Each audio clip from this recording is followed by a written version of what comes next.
तुमच्या कानावर जर काही गोष्टी येणारच नसतील, बिझनेसचा बी तुम्हाला माहीत नसेल, असेटचा ए माहीत नसेल तुम्हाला, तर तुमचं वेल्थ क्रिएट करणं नेक्स्ट टू इम्पॉसिबल. मित्रांनो, मी बऱ्याच वेळा बोलत असतो मारवाडी कम्युनिटीजमधल्या बऱ्याचशा अशा काही मोठ्या बिझनेसमॅन फॅमिलीजमध्ये लहानपणापासून म्हणजे मुलगा पोटात असल्यापासून त्याच्यावर हे संस्कार होत आहेत. त्याला प्रत्येक बिझनेसची ABCD लहानपणापासून शिकतोय तो. GST, RTGS, NEFT, चेक्स, त्यानंतरून इंटरेस्ट, सगळं बऱ्याचशा गोष्टी बिझनेस रिलेटेड, असेट, लायबिलिटीज, काय धंदा, प्रॉफिट लॉस, हे सगळं शिकतोय. आणि तुमच्या घरात फक्त लायबिलिटीजच्या गोष्टी होतात. सेविंग, बचत ह्याच्यावर कधीतरी चुकून चर्चा झालेली असते.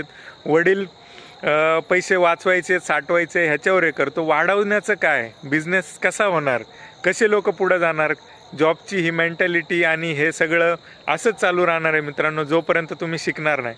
असंच एक स्किल शिकवतं मी, डिस्क्रिप्शनमध्ये जाऊन चेकआउट करा. फार इंटरेस्टिंग आहे. पुढची जर्नी सुकर होईल. थँक्यू.